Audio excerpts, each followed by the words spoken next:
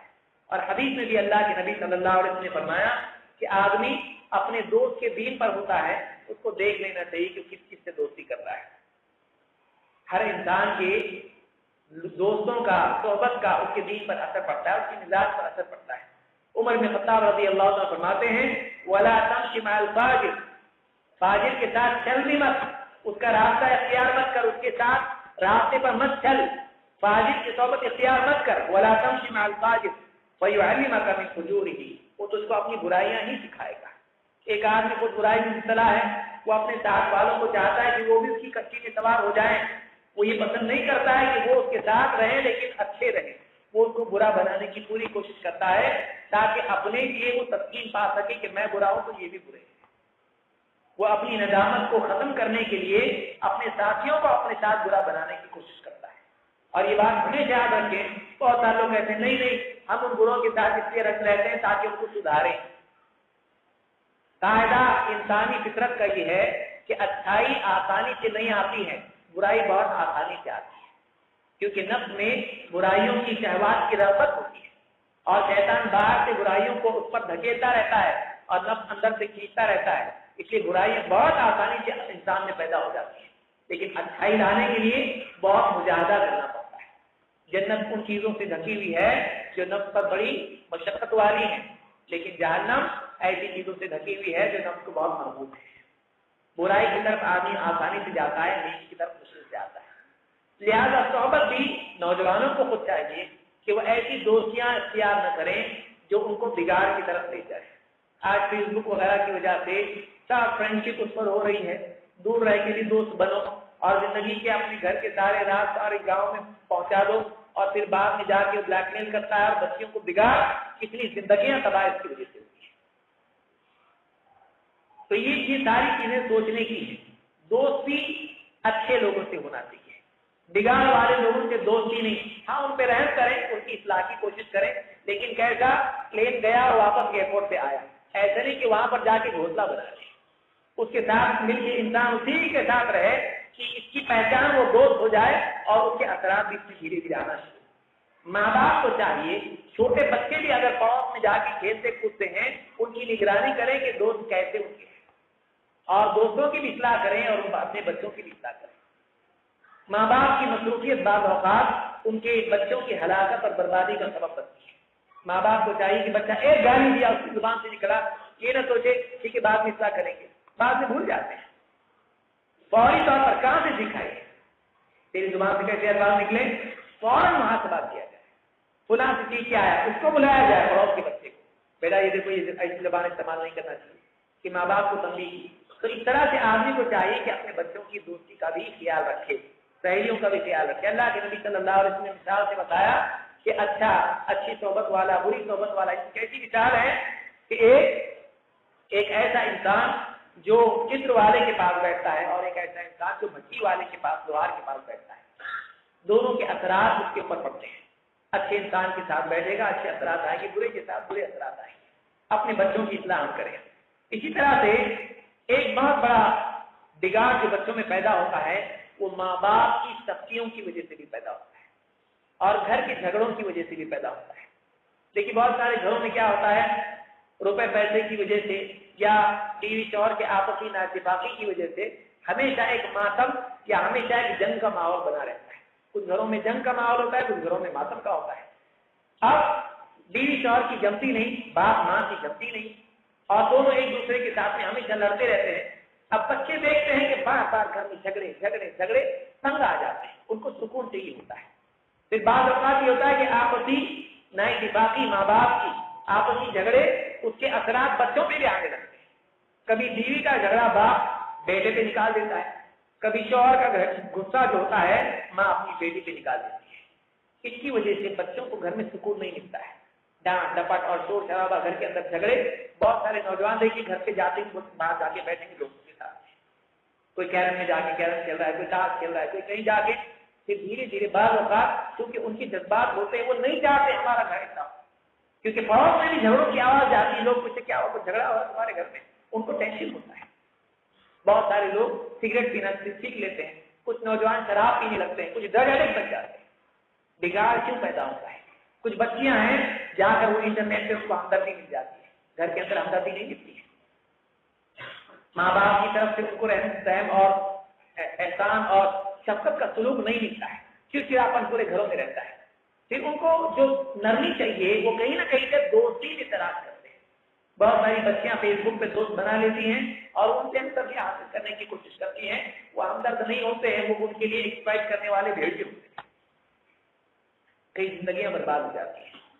ماں باپ کو چاہیے کہ گھر کے اندر اگر جھگڑا ہوتا ہے، کوئی گھر ایسا نہیں جس میں آپسی نہ کی باقی جھگڑا نہیں ہوتا، لیکن ماں باپ اپنے جھگڑوں کو اپنی اولاد پر نہ انڈے دیں، وہ اپنی چار دیواری میں الگ سے اپنے اختلافات کو حل کرے، بچوں کے سامنے نہیں۔ اللہ کے نبی صلی اللہ علیہ وسلم فرماتے ہیں اذا اراد اللہ بأہل بیت خیرا ادخل علیہم الرفق، اللہ تعالیٰ جب کسی گھر والوں کے ساتھ میں خیر کا ارادہ کرتا ہے تو ان پر نرمی اور رزق ڈال دیتا ہے، اس گھر کے اندر نرمی کا ماحول پیدا ہوتا ہے، ہر ایک دوسرے سے ہمدردی کرنے والا۔ ماں باپ بعض اوقات بچوں سے پوچھتے بھی نہیں کیسا چل رہا ہے، پڑھائی کیسی چل رہی، کیا کوئی مسئلہ ہے، بیٹی سے کبھی پیار سے بات نہیں کرتا ہے، ہمدردی بچوں کو نہیں ملتی ہے۔ ایک آدمی اللہ سے شاہی اللہ کے نبی صلی اللہ علیہ وسلم کے پاس بیٹھے ہوئے تھے، آپ کے پاس آپ کے نوازے آئے، آپ نے ان کو پیار کیا، اور کہا میرے 10 بچے میں کبھی کوئی پیار نہیں کرتا جیسا آپ کرتے ہیں۔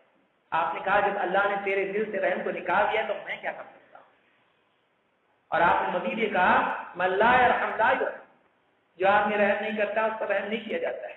بعض اوقات ماں باپ ڈسپلن اس کو سمجھتے ہیں کہ بچوں کو ہمیشہ ڈانٹا جائے، ڈانٹ غلطی پر ہوتی ہے، ہر وقت نہیں، ڈانٹ بار بار اگر ہونے لگے تو ماں باپ کی قیمت گر جاتی ہے، وہ کہتے ہیں اس سے زیادہ کیا کریں۔ بعض اوقات ماں باپ مارتے ہیں بچوں کو، چھوٹی غلطی کیا پٹائی، بڑی غلطی کیا پٹائی۔ اب پٹائی بار بار جب ہوتی تو وہ سوچتے کہ ان کے پاس اس سے زیادہ کچھ نہیں ہے، اس سے زیادہ کیا کریں گے، پھانسی دیں گے، مار ڈالیں گے، بندوق سے چاقو سے ماریں گے، کیا کریں گے۔ مار پیٹ سے ان کو لگتا ہے کہ ان کی انتہا یہیں تک ہے، وہ اس کے عادی ہو جاتے ہیں، ڈر بھی ہو جاتا ہے، تو تھوڑے بڑے ہو جاتے ہیں تو ہاتھ پکڑنے والی بھی ہوتے ہیں، ہاں بہت برداشت کیا بچپن میں، اب نہیں، اب میں بھی جم جا رہا ہوں، میں بھی جم جاتا ہوں، اور آپ بوڑھے ہو رہے ہو میں جوان ہو رہا ہوں، تو تھوڑا آپ بدلتے ہوئے دور کو سمجھو۔ ماں باپ بعض اوقات بچوں پر جبر کر کے ان کو سزائیں دے کر اور غصہ اور ڈانٹ ڈپٹ کر کے اپنا مقام گرا دیتے ہیں۔ ہم یہ نہیں کہتے کہ ڈانٹنا نہیں چاہیے، ڈانٹنا چاہیے، لیکن ماں باپ کی ڈانٹ ڈپٹ اور مار پیٹ جو بھی ہے بچے کے لیے ایسا ہے جیسے پودے کے لیے پانی، اس کا نہ ہونا ڈوب جاتا، لیکن پورا پانی بار بار ڈالتے رہیں گے سڑ جائے گا، اور اس کے وقت پہ ہونا چاہیے، صحیح مقدار میں ہونا چاہیے، صحیح طریقے سے ہونا چاہیے۔ اگر یہ نہیں ہوگا پودے کو نقصان ہوگا۔ لہٰذا ماں باپ بچوں کو نرم سلوک کریں، پہلی مرتبہ غلطی کیا سمجھائیں، سمجھاتے رہیں، پھر بار بار سمجھ کے بھی غلطی کریں، پھر ڈانٹے، پھر اور پھر اس کے بعد مار پیٹ کی۔ لیکن چھوٹے بچے ہوتے ہیں تو غلطی کرنے والے ہیں، ان کے ساتھ بدسلوکی کرنا بعض اوقات ان کے دل میں ڈر بٹھا دیتا ہے اور زندگی کے میدان میں ہمیشہ پیچھے رہنے والے بنتے ہیں۔ لہٰذا یہ کچھ چیزیں تھیں جو میں مناسب سمجھتا ہوں، وقت میں سمجھتا ہوں ختم ہو گیا ہے۔ تو اس لیے ماں باپ کی بہت بڑی ذمہ داری ہے بچوں کی بچپن سے تربیت کی فکر کرنا، کہ دوسرے یہ کہ بچوں کو بچپن سے شفقت دینا، لیکن نگرانی کے ساتھ اس کا اہتمام آدمی کو ماں باپ کو کرنا چاہیے، اور گھر سے گناہوں کے، بے حیائی کے اور بچوں کے بگڑنے کے اسباب و وسائل کو دور کرنا یہ ماں باپ کی ذمہ داریاں ہیں۔ اللہ رب العالمین سے دعا ہے کہ ہم سب کو ان چیزوں کی سمجھتا فرمائیں اور اولاد کی تربیت کے سلسلے میں ماں باپ کو فکر مند ہونے کی، بلکہ پورے معاشرے کو سمجھداری کے ساتھ میں صحیح حل اپنانے کی اور غلط حل سے بچنے کی ہم سب کو توفیق عطا فرمائیں۔ اقول ھذا واستغفر اللہ لی ولکم۔